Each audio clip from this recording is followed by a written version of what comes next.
Pour le sujet « L'Europe est-elle en union libre ?», j'appelle Hélène O'Rourke à l'affirmative.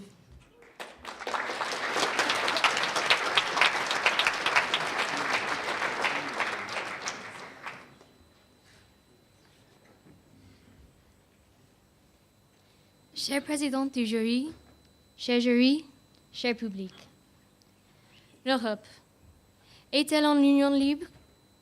Bien sûr, si nous prenons la définition du terme dans la loi française et l'Union européenne. Selon le Code civil, une union libre est une union de fait caractérisée par une vie commune, présentant un caractère de stabilité et de continuité entre deux personnes qui vivent ensemble.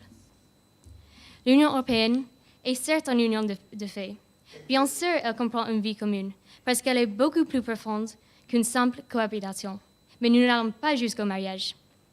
Des traits de stabilité et de continuité sont aussi présents, parce que nous n'avons jamais été aussi forts. Cependant, l'Union européenne est encore plus libre que la définition permet, car elle ne compte qu'un seul couple, mais des relations intimes avec plus de 28. Et vous pensez que les relations à deux sont difficiles. Mais, comme aujourd'hui on est le Saint-Valentin, personne ne veut entendre parler de multilatéralisme et intégration par les doigts. Donc ce soir, je voudrais plutôt vous raconter des histoires d'amour. Il était une fois, à Strasbourg, une jeune Irlandaise qui avait trouvé une boîte où l'Union européenne cachait ses lettres d'amour. La première parle d'une séparation douloureuse.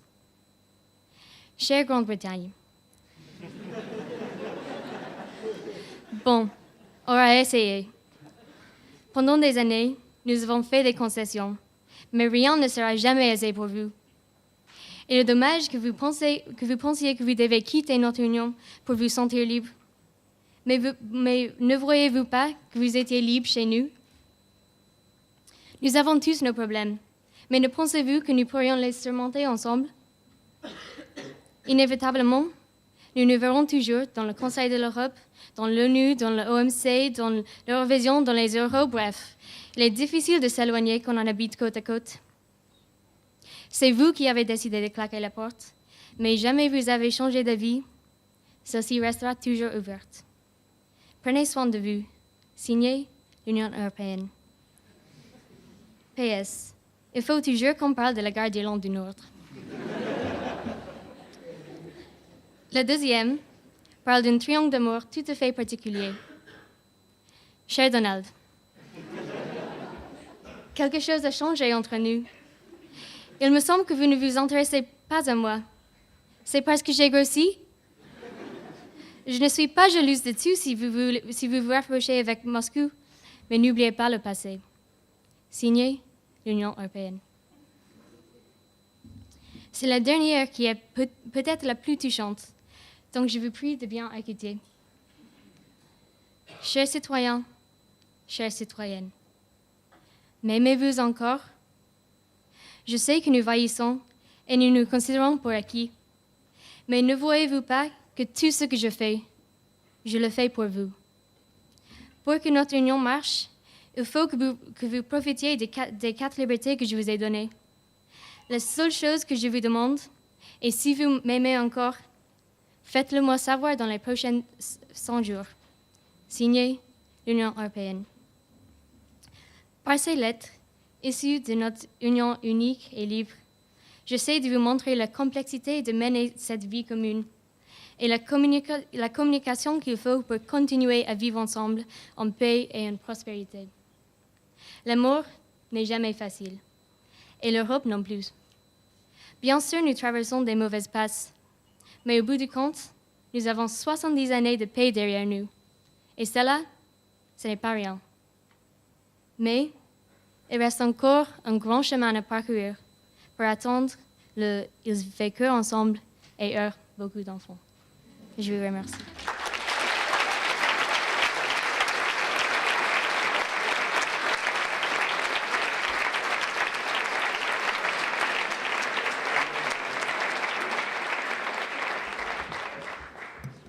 Si le jury a des questions sur le sujet.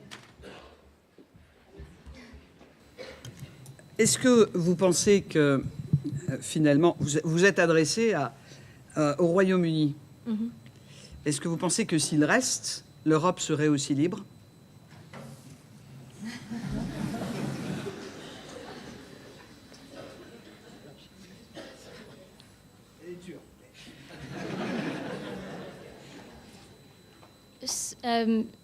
Si j'entends la question correctement, par une union libre, j'essaie de montrer que le Royaume-Uni a la décision de quitter ou pas.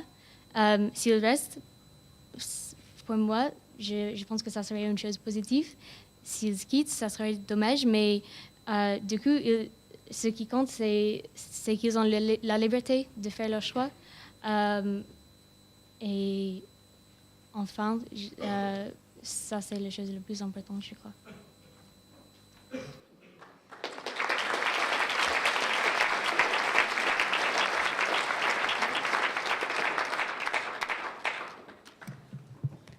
À la négative, Simon Derieux-Billot.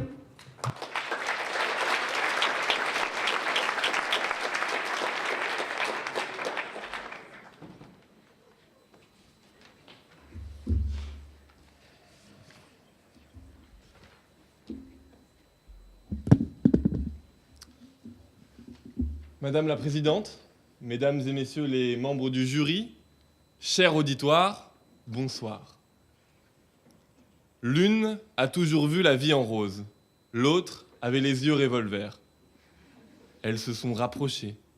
Qui se ressemble, ça semble faux pour elles. Qui ont préféré se dire que les opposés s'attirent. Elles ont batifolé, coulé, mais pas dans le Rhin. Se sont regardées, se sont évitées. Suis-moi, je te fuis, fuis-moi, je te suis.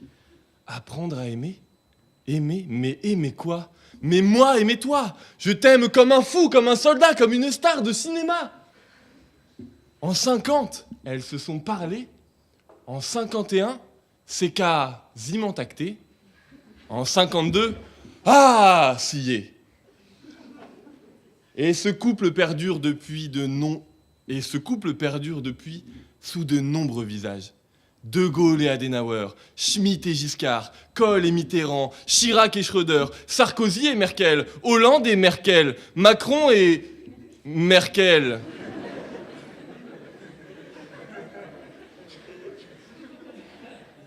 Et sous ces différents visages, cette relation, c'est la plus stable des relations. L'Europe, une union, oui, mais pas une union libre.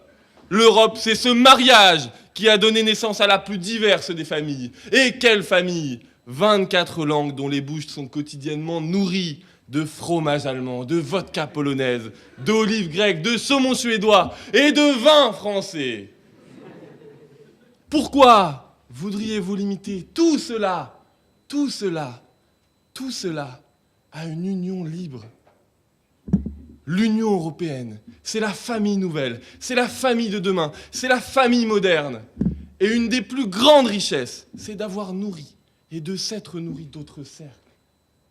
Cette famille n'est pas autocentrée, elle a des amis au Conseil de l'Europe.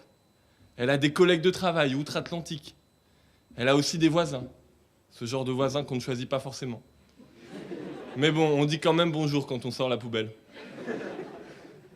Et chacun des membres de cette famille est libre d'avoir des centres d'intérêt différents, est libre de venir ou non le dimanche midi, est libre d'avoir des amants. Et surtout, chacun de ses membres est libre de la quitter. Pourtant, liberté dans l'union ne veut pas dire union libre. Vous savez, se contraindre, ce n'est pas s'emprisonner, c'est briser les chaînes. Ce n'est pas se fermer, c'est s'ouvrir à d'autres possibilités. Se contraindre, c'est se stabiliser. Se stabiliser, c'est s'organiser. S'organiser, c'est se donner les moyens de se créer de la liberté. Lorsqu'un État se contraint et abandonne sa monnaie et son droit d'en créer à volonté, il s'ouvre à la nouvelle possibilité d'une monnaie forte en laquelle tout le monde peut croire et qui lui permet d'être plus libre. Choisir de ne pas être en union libre, et c'est le cas de l'Europe, c'est un choix parfois difficile. C'est un choix qui a l'air de ne pas toujours payer. Mais c'est le choix du courage. Et je le pense, c'est celui qui paiera un jour. La vraie liberté, mesdames et messieurs, la vraie liberté, c'est être capable de se contraindre. Et être incapable de se contraindre, c'est ne pas être libre. L'Europe, ce n'est pas une union libre, c'est l'union pour la liberté. Je vous remercie.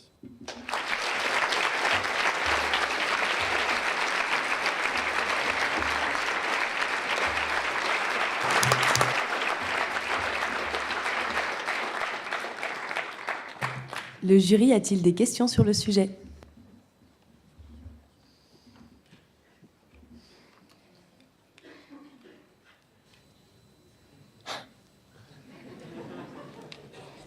Je peux, Madame la Présidente? Oui, j'en ai une sur les voisins.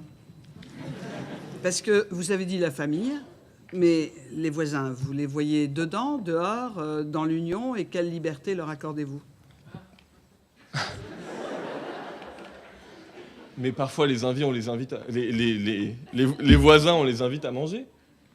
Parfois, on n'a pas envie de les croiser. Parfois, on a envie de les voir. Mais moi, je trouve ça bien qu'on ait créé la fête des voisins. Ça permet de les inclure. Merci.